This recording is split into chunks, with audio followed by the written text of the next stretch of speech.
वही है कि जेई मेन आजकल किस्मत पे डिपेंड करने लगा है। तो मैं जब मॉक टेस्ट देता था तो एक ही क्वेश्चन पे 5-10 मिनट 15 मिनट तक स्पेंड हो जाते थे, पता ही नहीं चलता।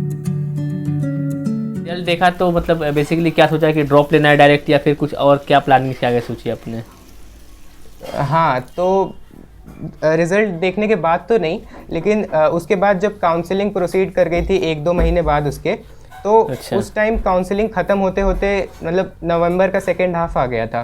तो नवंबर के सेकेंड हाफ के अराउंड तक ये तो था कि अब मुझे इसमें कुछ अच्छा कॉलेज मिल नहीं रहा है, तो मेरे पास ऑप्शन था कि फिर किसी ऐसे लोकल कॉलेज को ज्वाइन कर लेते हैं। तो मेरा एक अच्छा। दोस्त था, वो एक कॉलेज को ज्वाइन कर रहा था जो कि स्टेट कॉलेज था, और उसमें अच्छा। मुझे भी, मैंने उसका भी एंट्रेंस एग्ज़ाम दिया था, तो मुझे उसमें आईटी ब्रांच मिल रही थी। तो मैं बोला ठीक है ज्वाइन कर लेते हैं, आईटी ब्रांच है, ठीक ठाक कॉलेज है, तो कम से कम ड्रॉप पूरा नहीं करना पड़ेगा। और फिर अच्छा। मतलब मेरा अंदर से मन था कि एक बार और एग्ज़ाम देते हैं, पर ऐसा मैं श्योर नहीं था, क्योंकि फिर वही है कि जेई मेन आजकल किस्मत पे डिपेंड करने लगा है। हाँ, तो सही मैं बात है, मेहनत सही करूं बात और है। फिर से वो रिज़ल्ट ऐसा कुछ आ जाए, तो उस केस के लिए मैंने फिर कॉलेज को भी ज्वाइन कर लिया था। तो फिर मैं अच्छा। कॉलेज के साथ प्रिपरेशन करने का ही सोचा। अच्छा, तो मतलब आपने कॉलेज के साथ अपनी प्रिपरेशन कंटिन्यू की। तो फिर यार, तो ये हाँ, कैसे तुमने कैसे मैनेज किया? कॉलेज की पढ़ाई होती है, जेई के प्रिपरेशन थोड़ा टफ होते हैं, तुमने दोनों कैसे मैनेज किया, तो थोड़ा ये समझा दो। तो मतलब जब मैंने अपनी प्रिपरेशन शुरू की थी, देखा जाए तो दिसंबर के अराउंड, क्योंकि नवंबर एंड तक काउंसलिंग चली थी। उसके दिसंबर? बाद दिसंबर के हाँ, नवंबर एंड तक चली थी। उसके बाद दिसंबर स्टार्टिंग से अच्छा। मैंने अच्छा। अपना पढ़ाई को स्टार्ट किया था पार्शियल ड्रॉप में। तो अच्छा। दिसंबर से मेरी क्लासेस चलती थी, तो मेरा शेड्यूल ये रहता था कि सुबह के 5-6 घंटे के अराउंड मेरी क्लासेस चलेंगी, 9 से अच्छा। लेकर कभी वो मतलब 2 बजे तक चलती थी, कभी वो 12 बजे तक चलती थी, कभी 3 बजे तक चलती थी, इस तरह रहता था। तो मेरा ये शेड्यूल था कि 3 बजे से लेकर 5 बजे के बीच में मैं या तो प्रीवियस ईयर क्वेश्चंस प्रैक्टिस करता था, या फिर मतलब रिवीजन करता था शॉर्ट नोट्स का, अपने जो अच्छा। मैंने अच्छा। बना रखे थे। तो तो इनमें से एक चीज़ करता था मैं 3 से अच्छा, 5 तो के बीच, प्रीवियस और ईयर। बाकी तो प्रीवियस ईयर जो करते थे आप, तो वो पूरे ईयर करते थे या फिर पिछले 10 सालों के, मतलब कितने सारे करने चाहिए ज़रा बेटर रहता है? हाँ, तो प्रीवियस ईयर में मैंने फिज़िक्स में पहले ही लॉकडाउन के टाइम अराउंड 20 ईयर्स के कर लिए थे। तो मैं कोशिश अच्छा। करता था कि एक बार जो मैंने कर लिए उसको एक बार रिवाइज़ कर लूँ, और उसके बाद अराउंड 5 to 10 ईयर्स के मैं और प्रैक्टिस कर लेता था, जिससे फिर से एक क्वेश्चन प्रैक्टिस पे थोड़ी ग्रिप आ जाए। बाकी शॉर्ट नोट्स मेरे अच्छे से रिवाइज थे, तो इतना कॉन्फिडेंस था कि फिर क्वेश्चन्स होने लगे थे मुझसे। तो उसके अच्छा। बाद अच्छा। 3 से 5 में ये करता था। उसके बाद अराउंड 7 से लेकर 11-12 बजे तक मैं एक और शिफ्ट में पढ़ाई करता था जेई के लिए, जिसमें मैं अच्छा। दिसंबर के अराउंड, दिसंबर और मिड जनवरी तक मैं यही मतलब शॉर्ट नोट्स रिवीजन और प्रीवियस ईयर क्वेश्चंस और प्रैक्टिस, इन्हीं तीनों चीज़ों पे फोकस किया था। और फिर मिड अच्छा। जनवरी से मैंने शिफ्ट कर दिया था मॉक टेस्ट की तरफ, ये सेकेंड शिफ्ट में। तो सेकेंड शिफ्ट में अच्छा। अराउंड 7 से लेकर 10 बजे तक एक मॉक टेस्ट देता था, और 10 से लेकर 12 बजे तक उसकी एनालिसिस करता था ये सेकेंड शिफ्ट में। तो ये अच्छा, शेड्यूल था। मतलब मॉक टेस्ट में सबसे इम्पोर्टेंट होती है एनालिसिस।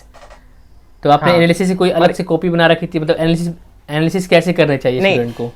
हाँ देखिए, तो एनालिसिस में मैंने ये किया था कि मैंने जो शॉर्ट नोट्स बनाए थे ना, उसमें मतलब काफ़ी ऐसी चीज़ें थी जो मुझे नई नई पता चल रही थी जब मैं मॉक टेस्ट की एनालिसिस कर रहा था। मतलब मैं सारे वो क्वेश्चंस देखता था जो भी मैंने सॉल्व किए हैं या मुझसे सॉल्व नहीं हुए, तो वो सारे क्वेश्चंस देखने के बाद काफ़ी ऐसे नए कॉन्सेप्ट्स या नए फॉर्मूले या नए शॉर्ट ट्रिक्स जो भी पता चलती थी, उसको अच्छा। मैं अपनी शॉर्ट नोट्स वाली कॉपी में लिख लेता था। मतलब एक साइड में शॉर्ट नोट्स वाली कॉपी में, वहीं पे मैं लिख लेता था। फिर जब भी मैं शॉर्ट नोट्स को रिवाइज करता था, तो वो सारी चीज़ें मेरी फिर से रिवाइज हो जाती थी। मैंने अलग से कॉपी अच्छा। नहीं बनाई थी, लेकिन मैं शॉर्ट नोट्स की कॉपी में ही वो सारी चीज़ें ऐड करता रहता था। अच्छा, तो स्टूडेंट को एग्जाम से पहले कितने मॉक टेस्ट देने चाहिए, और मतलब क्या डेली मॉक टेस्ट देना अच्छा होता है, या फिर कैसे, मतलब बिल्कुल इसको कैसे मैनेज करना चाहिए? नंबर ऑफ मॉक टेस्ट कितने होने चाहिए, इस पर क्या आप मतलब बोलना चाहोगे? तो मैंने तो इस हिसाब से मॉक टेस्ट दिए थे, मतलब सितंबर के पहले तो मैंने इस हिसाब से मॉक टेस्ट दिए थे कि मेरा एक अच्छा खासा फ्लो बन जाए मतलब एग्ज़ाम लिखने का। क्योंकि उससे अच्छा। पहले तक हम लोग कभी मैंने कभी मॉक टेस्ट दिए नहीं थे, तो एज सच आइडिया नहीं था कि मतलब एग्ज़ाम में जाके कैसे उस पर्टिकुलर क्वेश्चन पे रिएक्ट करना है। तो शुरुआत में मैं जब मॉक टेस्ट देता था, तो एक ही क्वेश्चन पे 5-10 मिनट 15 मिनट तक स्पेंड हो जाते थे, पता ही नहीं चलता था। फिर धीरे धीरे जैसे मैं मॉक टेस्ट देता गया वैसे वैसे ये चीज़ सीखी कि भाई क्वेश्चंस को स्किप भी करना पड़ता है, हर क्वेश्चन आपसे नहीं बन सकता, स्किप तो भी करना ऐसे पड़ता है। ये चीज़, हाँ skip सारे करना क्वेश्चन वहाँ करने से वाले मैंने नहीं होते हैं। सीखा। हाँ स्किप करना सीखा मैंने धीरे धीरे। और उसके बाद ये था कि जैसे जैसे मुझे कॉन्फिडेंस आने लगा वैसे वैसे फिर मैं शॉर्ट नोट्स रिवाइज करके दोबारा मॉक टेस्ट देता था। तो जब मेरे मतलब जितना मैंने रिवाइज किया है उसके आसपास मेरे क्वेश्चन सही होने लगे, मतलब जितना रिवाइज किया उतने क्वेश्चन सही होने लगे, तो उस लेवल तक मैंने मॉक टेस्ट दिए थे सितंबर के पहले। और फिर जब मैंने पार्शियल ड्रॉप लिया तो पार्शियल ड्रॉप के टाइम मेरा लेवल ये था कि फिज़िक्स और मैथ्स तो आता था और केमिस्ट्री आधा आता था, मतलब फिज़िकल केमिस्ट्री आता था मुझे, और ऑर्गेनिक में वो लास्ट के जो 4 चैप्टर्स होते हैं उनको मैंने ऐसे ही पढ़ लिया था, मतलब एनसीईआरटी से और बाकी अपनी नोट्स वगैरह से स्कूल के। तो मतलब इतना था कि अगर 200 प्लस आ रहे हैं मार्क्स तो मैं सही डायरेक्शन में हूँ मॉक टेस्ट में। तो कभी ऐसा होता था 180 मार्क्स आते थे, कभी 190, कभी 200, कभी 160 हो जाते थे, इवन 130 तक गए हैं। लेकिन मतलब मैं मार्क्स से ज़्यादा वही एनालिसिस पे फोकस करता था। तो एनालिसिस पे फोकस करने से ये था कि मैं ये देखता था कि मेरी गलतियाँ कितनी हो रही हैं। तो जब मैं ऐसे मॉक टेस्ट लगातार प्रैक्टिस कर रहा था तो उस समय मेरी गलतियां धीरे धीरे ऑटोमेटिकली, मतलब ऐसे पता नहीं चलता था एक के बाद एक देने पे, लेकिन गलतियां ऑटोमेटिकली फिर कम होने लगी। तो जब मैंने ऐसे लगा ना कि मतलब मेरी गलतियां अब नेग्लिजिबल हैं, अब एक आध दो ही सिली मिस्टेक्स हो रही हैं मुझसे, उससे ज़्यादा नहीं, तो उस लेवल तक मैंने मॉक टेस्ट दिए थे। तो मतलब वो नंबर किसी के लिए फिक्स नहीं है, मतलब आपके लिए कुछ भी अलग अलग हो सकता है डिपेंडिंग अपॉन स्टूडेंट, आपको कितने मॉक टेस्ट लगे उस चीज़ के लिए। लेकिन मैंने सितंबर से पहले अराउंड 30 मॉक टेस्ट दिए थे, जिसमें आधे से ज़्यादा मॉक टेस्ट ऐसे थे जिनमें मैंने सिर्फ फिज़िक्स सॉल्व किया था या सिर्फ मैथ सॉल्व किया था, इस टाइप से। और फिर उसके बाद जनवरी में मैंने अराउंड 10 to 15 मॉक टेस्ट और दिए थे। तो वो 10 to 15 मॉक टेस्ट मैंने फुल सिलेबस दिए थे।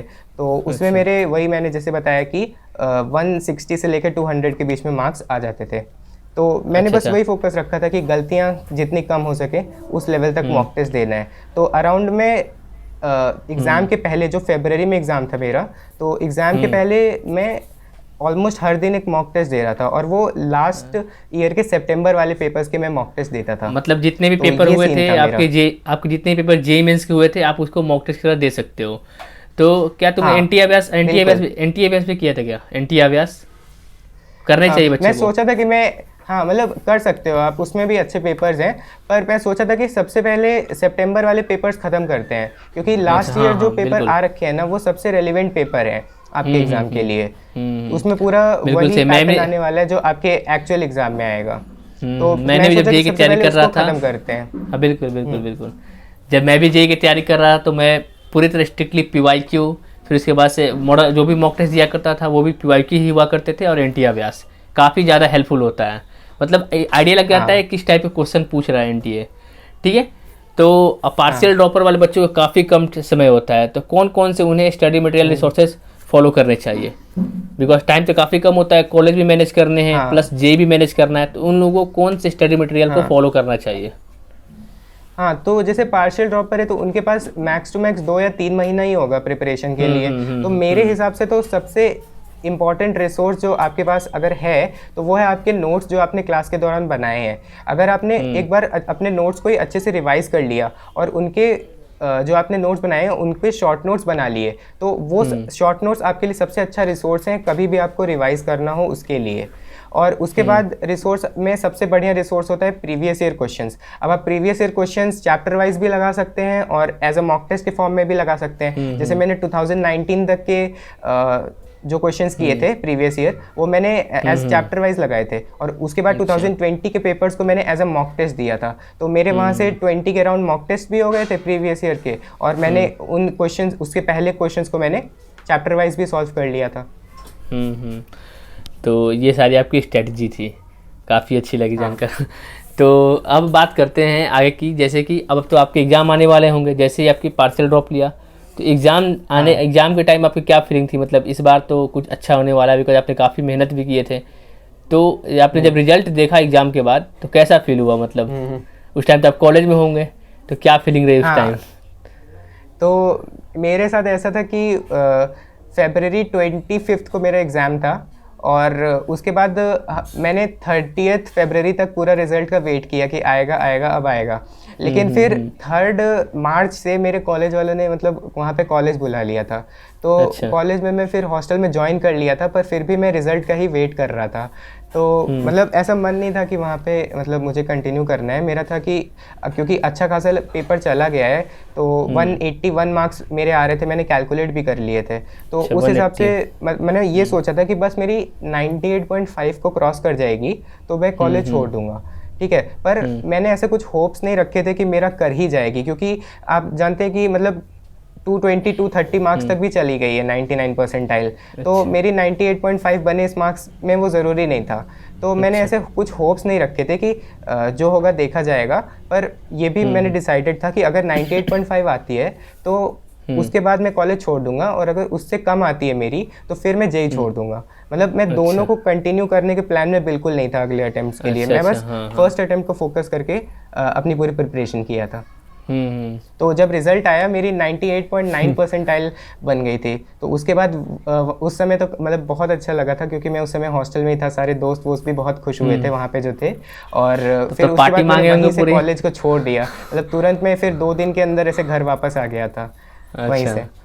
दोस्तों ने तो पक्के से पार्टी मांगी होंगी। हाँ, दोस्त लोग ने मतलब जाने से पहले वो पार्टी लिए थे, मतलब अमूल पार्लर था वहाँ पे कॉलेज में, तो वहाँ पे सबने पार्टी ली थी जो लोग मतलब काफ़ी खुशी मिली होगी कि बहुत मेहनत किया और आखिरकार मैं सक्सेस हो गया, बहुत मज़ा आया होगा। हाँ हाँ, वो मोमेंट तो वर्थ इट था पढ़ाई के लिए। हाँ, वो उसको तो यहाँ एक्सप्लेन ही नहीं कर सकती, इतनी मज़ा आता है उस टाइम। तो आपकी फिजिक्स में 100 परसेंटाइल आई हुई थी? हाँ, मेरी मार्च अटेम्प्ट में फिजिक्स में 100 परसेंटाइल आई थी। अच्छा, 100 परसेंटाइल आई हुई थी। तो आपने फिजिक्स में कौन से स्ट्रेटजी अपनाई कि मतलब आपने मतलब 100 परसेंटाइल अचीव कर लिया? काफ़ी बड़ा अचीवमेंट होता है मतलब 100 परसेंटाइल। तो वो कैसे मतलब फिजिक्स को आपने मैनेज किया कि आप 100 परसेंटाइल तक पहुँच गए? हाँ, तो मैं फिज़िक्स को मतलब ये जो 100 परसेंटाइल वाला मार्क था, वो मतलब ऐसा नहीं था कि इस अटेम्प्ट में मैंने पूरा फोकस फिज़िक्स पे डाल दिया था इसलिए मेरे 100 आ गए। ये मतलब आउटकम था कि मैं 11th से लगातार फिज़िक्स को एक अच्छे लेवल पे मतलब प्रैक्टिस करता जा रहा था। मतलब फिज़िक्स को अपना स्ट्रॉन्ग हमेशा मैंने सब्जेक्ट रखा था कि एक मेरा ये ऐसा सब्जेक्ट है कि मतलब कोई भी सब्जेक्ट ऐसे मुश्किल आ जाए तो मैं उसमें दिक्कत हो जाएगी मुझे, लेकिन इस सब्जेक्ट में पेपर किस भी लेवल का आए मैं उसको सॉल्व कर सकता हूँ।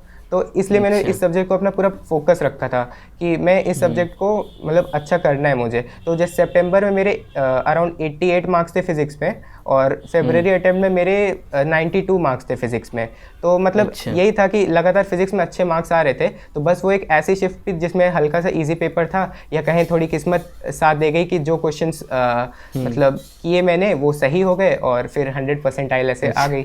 पर मेन बात यही है कि मैं फिज़िक्स को मतलब शुरुआत से ही लेके चल रहा था, इसलिए वो फिर अचीव कर पाया। मतलब शॉर्ट नोट्स को मैंने इतना अच्छे से बनाया था कि मैं उसको करीब 5-6 बार रिवाइज कर चुका था, तो ये भी एक रीज़न हो सकता है। तो मतलब यहाँ पर सीख सकते हैं कि अगर कोई सब्जेक्ट स्ट्रॉन्ग है तो उसको और स्ट्रॉन्ग बनाने हैं, और वीक है तो उसको मीडियम बनाना है, और जो वीक है तो बस इतना पढ़ लेना है कि ताकि मार्क्स आ जाए। ठीक है? हाँ, बिल्कुल। तो अच्छा, तो अभी जेई 2022 वाले बच्चों के एग्जाम आने वाले हैं, तो अभी मुश्किल से 2 महीने होंगे। इन 2 महीने में उन लोगों को कैसे क्या करना चाहिए, मतलब कैसे रिवीजन का मोड क्या होना चाहिए, इस थोड़ा एक्सप्लेन कर दो इसके बारे में।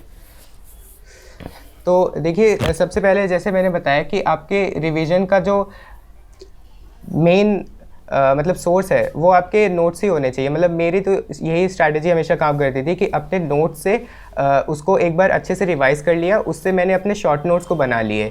फिर अब उन शॉर्ट नोट्स में मैं जब मॉक टेस्ट दूंगा, जब मैं प्रीवियस ईयर क्वेश्चंस प्रैक्टिस करूंगा, तो काफ़ी नई चीज़ें सीखने को मिलेंगी। तो वो नई चीज़ें, जो भी नए फॉर्मूले, नए कॉन्सेप्ट्स मुझे सीखने को मिल रहे हैं, उनको उस शॉर्ट नोट्स में मैं ऐड करता चलूँगा। तो यही मेरा स्ट्रैटेजी काम करती थी। और फिर उन शॉर्ट नोट्स को जब भी मुझे ज़रूरत पड़े वो 5-6 बार रिवाइज करना बहुत ज़रूरी है। तो मैं यही सजेस्ट करूँगा कि आप भी इसी स्ट्रैटेजी को फॉलो कर सकते हैं। और एग्ज़ाम से पहले मैं कहूँगा कि करीब अगर आपकी प्रिपरेशन ठीक ठाक लेवल पे भी है ना, तो मतलब आप सिलेबस कंप्लीशन करने के बजाय जो आपने किया है उसको 3-4 बार 5 बार जितनी बार आप चाहें उस शॉर्ट नोट से रिवाइज ज़रूर कर लें, क्योंकि जो आपने पढ़ रखा है अगर वो आपका फंस गया तो फिर आपको एग्ज़ाम में बिल्कुल अच्छा नहीं लगेगा। तो इसलिए बस यही स्ट्रैटेजी मेरी रहेगी। और मॉक टेस्ट का रोल यहाँ पे बहुत ज़्यादा है कि अगर आप 15 to 20 मॉक टेस्ट दे के जाएंगे एग्ज़ाम से पहले, वो भी एकदम रेलिवेंट पेपर से, चाहे वो एनटी अभ्यास के पेपर्स हों, चाहे वो आपके प्रीवियस ईयर के आए हुए जेईई मेन के पेपर हों, तो आपको एक काफ़ी अच्छा आइडिया रहेगा पेपर का और टाइम मैनेजमेंट भी आपकी अच्छी हो जाएगी।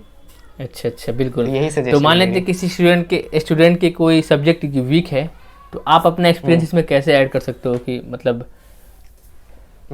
तो जो भी आपका वीक सब्जेक्ट है ना, उसको आपको मतलब ऐसे नहीं करना कि उसमें 100% सिलेबस के पीछे भागिए, पर ऐसे कर लीजिएगा कि आपको उसमें से जितना भी पोर्शन आता है वो पोर्शन आपको अच्छे से आता हो। मतलब आपने उसमें मतलब पर्टिकुलर उस पोर्शन में आपने अच्छी मतलब खासी सिलेक्टेड प्रैक्टिस पढ़ाई कर करनी रखी है। हो, तो अगर आपने Selected पढ़ाई प्रैक्टिस करनी अच्छी है। खासी कर रखी है ना उस पोर्शन में, तो वो पोर्शन ही आपको मतलब 30-40 मार्क्स दिला देगा पेपर में। तो अच्छा। वो आपके लिए मतलब इनफ होंगे उस सब्जेक्ट को एकदम वीक ऐसे 10-15 मार्क्स से 30-40 मार्क्स तक लाने में। और फिर आप बाकी जो आपके स्ट्रॉन्ग सब्जेक्ट्स हैं उनमें अच्छा स्कोर करके उसको बैलेंस आउट कर सकते हैं। तो मैं ये नहीं कहूँगा कि पूरा उसके सिलेबस कंप्लीशन करने जाओ, जैसे कुछ लोग बोलते हैं कि मतलब पूरा उसको एनसीईआरटी पढ़ लो कम से कम उसकी, और मतलब बेसिक लेवल पे उसको कर लो। लेकिन मैं बोलूँगा कि नहीं, मतलब आजकल ऐसा पेपर हो गया है ना, बहुत ही अनप्रिडिक्टेबल है।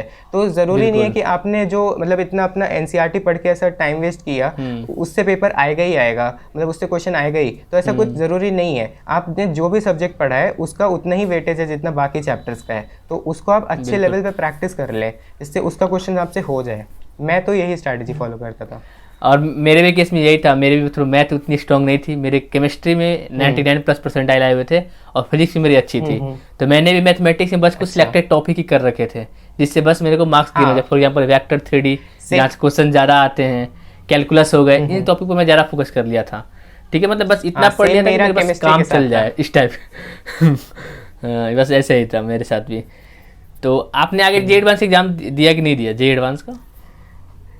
नहीं, मैंने इस साल जे एडवांस का एग्ज़ाम नहीं दिया था। मैंने जे एडवांस का एग्ज़ाम लास्ट ईयर दिया था और उसमें भी मैंने मतलब खास कुछ ऐसी प्रिपरेशन थी नहीं और मन भी नहीं था, पर फिर ये था कि मतलब चलो टारगेट थी आपकी बस क्रॉस जे कर लिया में तो अच्छा एडवांस करना भी है। दे ही देते हैं। बिल्कुल बिल्कुल, हाँ हाँ। बस इसलिए मैंने जे तो एडवांस का अब एग्ज़ाम दे दिया था। तो थोड़े बहुत प्रीवियस ईयर क्वेश्चंस और थोड़े बहुत पेपर सॉल्व करके ऐसे दे के आया था। तो उसमें मेरे बहुत बेकार रैंक थी, अराउंड 30,000 के आसपास थी। तो फिर इस साल मतलब मेरा बिल्कुल भी मन नहीं था, क्योंकि मैंने शुरुआत से ही फर्स्ट अटेम्प्ट में फोकस किया था। फर्स्ट अटेम्प्ट जब मेरा अच्छा चला गया, उसके बाद मैं मेंस के पेपर दे दिया बाकी सारे, क्योंकि उसके लिए ज़्यादा प्रैक्टिस नहीं करनी थी मुझे। लेकिन जो एडवांस का पेपर था उसका फिर मेरा बिल्कुल भी मन नहीं किया, तो इस साल मैंने वो नहीं दिया था फिर। मतलब अच्छा, अभी 4 अटेम्प्ट हो रहे हैं। अभी 4 अटेम्प्ट हो रहे हैं या फिर 2 अटेम्प्ट हो रहे हैं, तो स्टूडेंट को किस अटेम्प्ट को टारगेट करना चाहिए? सबसे मतलब मोस्ट इंपॉर्टेंट अटेम्प्ट कौन से होते हैं? मतलब मैक्सिमम बोलते हैं कि फर्स्ट अटेम्प्ट में अच्छा करो, तो ये बात सही है कुछ हद तक?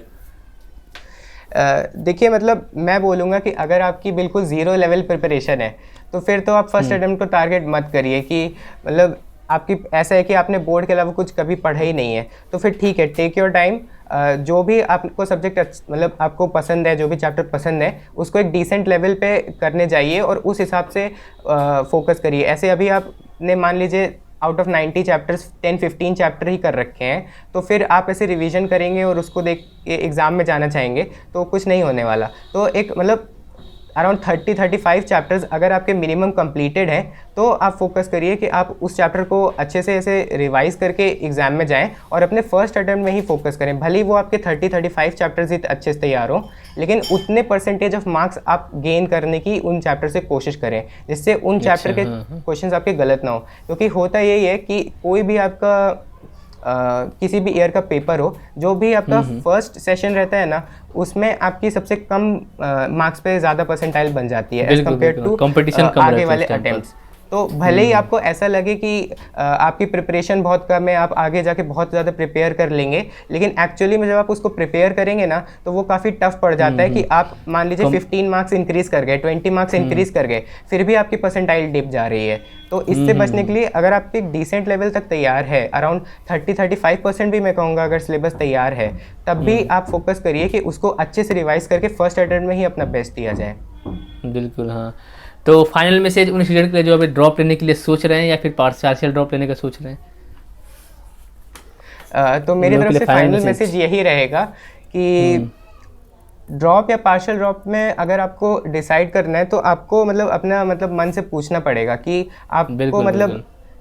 जेई करना क्यों था। अगर आपका बिल्कुल ऐसा आपको कोई कॉलेज मिल गया, फॉर एग्जांपल एनआईटी मिल गया है, तो फिर भी अगर आप चाह रहे हैं कि पार्शियल ड्रॉप करें तो फिर आपके पास सीरियस मोटिव होना चाहिए कि मतलब मैं आईआईटी के लिए ही ड्रॉप कर रहा हूँ, तभी अपनी प्रिपरेशन को, अपना इतना जो मैंने मेहनत करी उसको सेक्रीफाइस करूँगा, एक कॉलेज नहीं लूँगा, या फिर कॉलेज लेके प्रिपेयर करूँगा फिर से और कॉलेज सेक्रीफाइस करूँगा। अगर दोनों में से आप कोई भी चीज़ कर रहे हैं तो फिर आपका मतलब बिल्कुल दिन होना चाहिए। ऐसा नहीं होना चाहिए कि आप हाफ हार्टेडली जा रहे हैं, आप बस ऐसे कर लिए कि आप कॉलेज की पढ़ाई कर रहे हैं और आप फिर जेई की पढ़ाई पे उतना ध्यान नहीं दे रहे, बस ऐसे ही जाके पेपर दे देने वाले हैं, तो उसका फिर कुछ फ़ायदा नहीं होगा। आपको हमेशा अपनी पिछली गलतियों से सीख के अगले आने वाले अटेम्प्ट्स में अपनी गलतियों को ठीक करना होगा, तभी आपका पार्शियल ड्रॉप या ड्रॉप जो भी आप ले रहे हैं उसमें आपको फ़ायदा है। तो अगर आपके पास एक स्ट्रैटेजी है पहले से कि कैसे उन गलतियों को ठीक किया जा सकता है नेक्स्ट अटेम्प्ट के पहले, तो आप पार्शियल ड्रॉप या ड्रॉप की तरफ सोचिए। और अगर आपके पास ऐसा है कि नहीं, अब मतलब पढ़ने का उतना मन नहीं है पर क्या पता पेपर दे दूँ तो ठीक चला जाए, इस टाइप का अगर आपके थॉट्स हैं तो फिर ड्रॉप लेने मत जाइएगा, मैं तो ये कहूँगा। बिल्कुल, बिल्कुल। मतलब स्ट्रेटजी होनी चाहिए, मोटिव होना चाहिए पार्शियल ड्रॉप लेने का, या फिर जो भी ड्रॉप ले रहे हो तो। हाँ ठीक है, हाँ बिल्कुल ठीक है। तो ठीक है, thank you so much for inviting me. हाँ, ठीक है दोस्तों, तो ये हमारे साथ थे विभोर गुप्ता, जिनकी स्टोरी काफ़ी ज़्यादा मोटिवेटिंग थी और पर्सनली मुझे काफ़ी अच्छा लगा इनसे बात करके, बिकॉज जैसे इनकी जर्नी थी, मतलब बिल्कुल इन्होंने सेल्फ स्टडी के थ्रू अपने जेई को क्रैक किया है। तो यार बहुत सारे बच्चे ये बहाना मारते हैं कि यार कोचिंग नहीं है, कैसे क्रैक होगा। तो यार बस आपको करने को चाहिए, उम्मीदें प्लस आपको हार्ड वर्क, स्मार्ट वर्क और अच्छा सा गाइडेंस मिल जाए तो आप कुछ भी कर सकते हो। ठीक है, तो आप इनसे सीख सकते हो कि अगर आपके पास, अगर आप चाहते हो सेल्फ स्टडी के थ्रू कैसे एग्जाम को क्रैक करना है, तो आप इनसे सीख सकते हो। और सबसे बड़ी बात है कि इन्होंने सेल्फ स्टडी के थ्रू उन्होंने फिजिक्स में 100 परसेंटाइल तक गेन किए हैं। ठीक है, प्लस इन्होंने ये भी सारे शेयर किए कि कैसे एक पार्शियल ड्रॉपर की स्ट्रेटजी होनी चाहिए। ठीक है, तो आई होप आपको ये काफ़ी अच्छी लगी होगी वीडियो। ठीक है, तो अगर वीडियो अच्छी लगी होगी तो हमारे चैनल को सब्सक्राइब करें, वीडियो को लाइक करें और साथ ही साथ यहाँ पर आपको विभोर गुप्ता के चैनल दिख रहे होंगे, उसे भी जाकर सब्सक्राइब करो यार। ठीक है, काफ़ी अच्छा लगेगा उन्हें। तो okay then, bye, thank you, जय हिंद, जय भारत।